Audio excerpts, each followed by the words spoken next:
Ça fait vraiment bizarre d'expliquer pourquoi je me lance sur YouTube, dire que c'est pour vous que ça semble être une évidence, mais bon, voilà, on y est.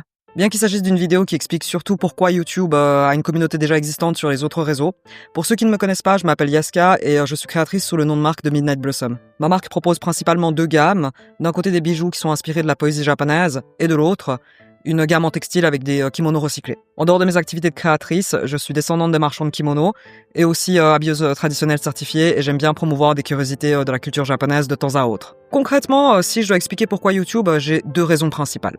La première, pouvoir montrer les bases du kitsuke, donc l'habillement du kimono. Ce qui est sûr, c'est que quand j'ai un stand dans une convention japonaise, vous êtes nombreux à vraiment me faire hyper plaisir à vous lancer, à vous dire, en fait, voilà, aujourd'hui, je vais y aller en portant un kimono. Sauf que vous êtes aussi nombreux à venir en panique à mon stand directement parce que voilà, vous voulez que je vous rassure que vous n'avez pas fait les choses n'importe comment, si la ceinture est bien mise, etc.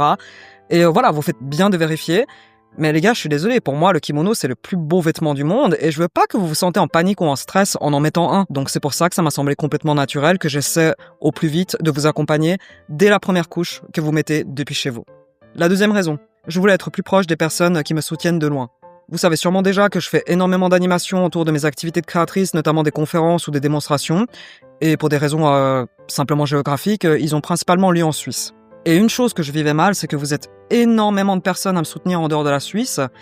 Et ça m'attristait énormément que vous ne pouvez pas profiter de ces activités à cause de la distance. Que vous soyez de France ou Belgique ou encore ailleurs, sachez que par ce format, je me réjouis que je puisse enfin être proche de vous. Et j'en profite pour dire que sans vous, ma boutique en ligne n'aurait jamais eu une dimension européenne, voire internationale. Et je voulais vraiment vous remercier du fond du cœur. Bon bah maintenant que tout est dit, on peut arrêter la vidéo, je pense. En dehors du fait que j'aime bien parler, j'admets que c'était un peu court. Donc je vous propose, vu que je reçois beaucoup de questions sur qu'est-ce qu'est la situation de Midnight Blossom, je clarifie au mieux où on en est actuellement. Juste au cas où, pour les personnes qui viennent de me connaître, la suite peut sembler un peu personnelle et intime, mais voilà, je rappelle que c'est une vidéo qui s'adresse principalement à une communauté déjà existante qui veut connaître la suite des activités. Pour mettre un peu de contexte, je vous propose qu'on fasse un petit débrief sur le parcours qui a déjà été fait. Donc je suis une créatrice enregistrée professionnellement depuis 2019 et chronologiquement parlant, vous comprenez que je me suis pris le Covid très vite derrière tout ça. Je pense qu'il est intéressant d'approfondir cette période en lien avec la pandémie parce que c'était vraiment un chapitre beaucoup trop important pour l'évolution de la marque. En toute sincérité, c'était pas une période que j'avais vraiment mal vécue parce que j'avais mis mon atelier à la maison et je pouvais vraiment créer à foison sans le stress de deadline ou de date critique parce que le monde était entre guillemets arrêté quoi. Par contre, là où j'étais frustré comme nombre d'entre vous, c'est que le Japon a sévèrement fermé ses frontières à cause du Covid. Et je ne sais pas vraiment ce qui m'est arrivé, mais je l'ai presque ressenti comme un devoir en tant que marque japonaise de vraiment vous faire sentir ce pays le plus proche de vous malgré les circonstances de l'époque. Et c'est comme ça que j'ai commencé à faire vraiment soudainement des contenus, notamment en story par Instagram. Et ouais, c'était vraiment l'instinct qui m'a poussé à faire ça.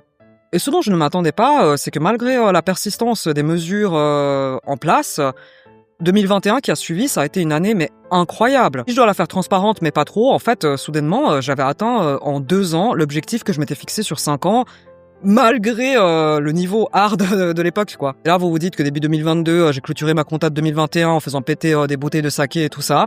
Mais en fait, non, c'est plutôt un câble que j'ai pété parce que j'ai été terrassé soudainement par un syndrome de l'imposteur énorme. Malgré tout mon bagage personnel et familial, soudainement, j'avais l'impression de ressentir une responsabilité beaucoup trop grande à promouvoir et faire connaître des aspects de la culture japonaise. Et non, mais j'étais vraiment complètement paralysé. Et un autre pétage de câble que j'ai fait, c'est que moi, je tolère pas très bien la paralysie et je suis quelqu'un qui agit beaucoup par l'action. Et sur un coup de tête, j'ai réservé un billet d'avion pour le Japon et en mars et avril 2022, du coup, j'étais de l'autre côté du monde à me former pour justement surmonter ce syndrome de l'imposteur qui était vraiment devenu très lourd pour moi. Et franchement, c'était incroyable. Je vous cache pas que voilà, en Suisse, parfois j'ai l'impression d'être une petite minorité à aimer le kimono avec passion et là d'un coup mais entre les cours que j'avais d'habillement traditionnel et aussi cours de couture traditionnelle, d'un coup j'étais entouré avec d'autres passionnés et de vraiment parler de notre passion d'égal à égal, c'est pas quelque chose que je vis souvent ici et j'étais bien là-bas quoi. Mais c'est aussi cet amour pour le kimono qui m'a fait comprendre que ma place elle est en Suisse et si je voulais œuvrer au mieux pour lui, ma mission elle est pas au Japon. Et c'est comme ça que je suis revenu de ce voyage avec plein de nouvelles connaissances, dont un certificat d'habilleuse, et bien sûr plein de nouvelles idées. Et pour rien vous cacher, YouTube en faisait déjà partie parce que vous étiez énormément de monde à me le suggérer. Sauf que pour ceux qui me suivent depuis, vous savez très bien ce qui s'est passé derrière.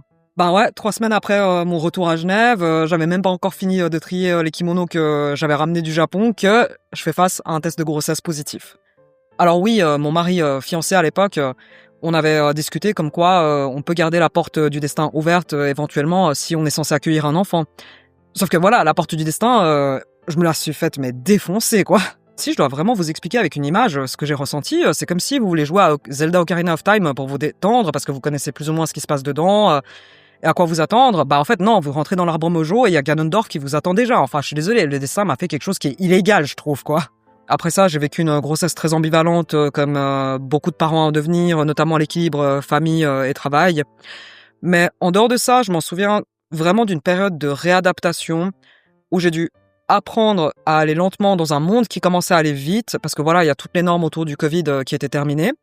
Dire que j'avais vraiment fondé toute mon identité en allant vite dans un monde qui allait lentement. Et ça, c'était un shift qui était vraiment pas facile. Je vais rien vous cacher, hein. Déjà, gérer un business, c'est dur. Avec une grossesse, c'est encore plus dur. Et une fois que bébé est là, mais j'étais là, mais ils sont où les options pour que je puisse régler la difficulté? Mais je vous jure, mon mari, quand on était en congé parental, mais genre, la petite, elle avait à peine quelques jours ou quelques semaines, le mec, il jouait à Elden Ring pour décompresser. Et moi, j'étais là, mais pourquoi tu t'imposes ça encore par-dessus? Alors, à toutes les personnes qui m'ont demandé comment je fais pour gérer un business et un enfant, maintenant, je vous le dis haut et fort, je gère que dalle. Alors oui, des projets, j'en ai, mais énormément. Sauf que voilà, je vous parle ouvertement d'un tabou qu'il y a autour de la parentalité, mais c'est qu'un enfant, ça vient avec énormément de sacrifices. Et nombreux projets que j'avais, malheureusement, ils ont dû passer au second plan depuis sa naissance. Et 2 petites secondes, hein, parce que le but de cette vidéo, ce n'est pas de faire baisser le taux de natalité pour autant. Parce que finalement, depuis que Loulou est arrivé au monde, je vis une aventure incroyable. Je ne vais pas vous cacher que c'est pas facile et franchement, j'ai accumulé des mois de sommeil en retard. Et il y a aussi des re-questionnements par rapport à l'accomplissement parce qu'on n'arrive pas à faire les choses à fond comme avant. Mais je suis vraiment heureuse aujourd'hui. Ce qui me donne beaucoup de joie, c'est que même si je passe à côté de beaucoup d'opportunités professionnelles pour promouvoir la culture japonaise, bah j'ai auprès de moi cette fille qui se prend de pleine face toute ma volonté de transmettre. Et surtout cette dernière année, parce que voilà, le langage s'est quand même beaucoup développé et bien sûr on parle japonais entre nous. Et dans sa manière d'être, de la voir devenir la japonaise qu'elle est, j'ai pas de mots. Mais bien sûr, je préfère être au clair avec vous que pour l'avoir vécu, je suis entièrement consciente que la transmission de culture, c'est une grande richesse pour un enfant, mais aussi une pression énorme. Les personnes parmi vous qui essaient d'apprendre le japonais, bah, vous confirmerez que c'est pas ce qu'il y a de plus facile, par exemple. Et la décision de s'identifier au Japon, non, lui appartient entièrement, c'est juste que je veux l'accompagner au mieux pour qu'elle puisse au moins avoir la possibilité de faire ce choix. Comme sa grand-mère qui l'a fait pour mon frère et moi. D'ailleurs, si je dois encore mentionner une troisième raison pourquoi j'ai voulu me lancer sur YouTube, ou au moins garder quelque chose plus dans un format vidéo, c'est parce que s'il m'arrive quoi que ce soit et qu'elle a envie de porter le kimono, elle apprend de qui en fait? Presque un sentiment de fierté ou jalousie déplacée, mais je refuse qu'elle fasse ses premiers pas dans cet univers sans moi. Pour conclure, même si on a l'impression que Midnight Blossom est coincé dans un épisode filler depuis 3 ans, voire 4 si on met le Covid dedans, je suis dans cet équilibre particulier où d'un côté, bah voilà, je suis au ralenti, mais l'inspiration continue de bouillonner. Jongler tout ça entre ma famille et mon travail que j'aime du fond du cœur, bah voilà, vous comprendrez que ça donne des situations un peu bizarres où je vous annonce sur les réseaux que je serai tranquille pendant quelques mois parce que j'ai des choses à régler dans la vie privée. Et soudainement, je vous balance 3 événements à la suite en un mois. Et je vous remercie d'avance pour votre patience et adaptabilité parce que ce rythme particulier, il va perdurer jusqu'à ce que Loulou commence l'école. Mais voilà, j'insiste, le fait de prendre des détours, ça veut pas dire qu'on a perdu les objectifs pour autant. Si ça vous tente de connaître une nouvelle facette du Japon sous un nouveau format, je vous laisse vous abonner et pour ceux qui ne connaissent pas mon travail, je vous invite à aller découvrir sur ma boutique en ligne sur laquelle vous êtes les bienvenus. Je souhaite encore insister, j'ai vraiment beaucoup de gratitude et je vous remercie du fond du cœur de m'avoir soutenu malgré le rythme particulier qu'on a eu ces dernières années. Et j'œuvre au mieux, vraiment, afin de ne pas vous décevoir et merci d'être là, vraiment.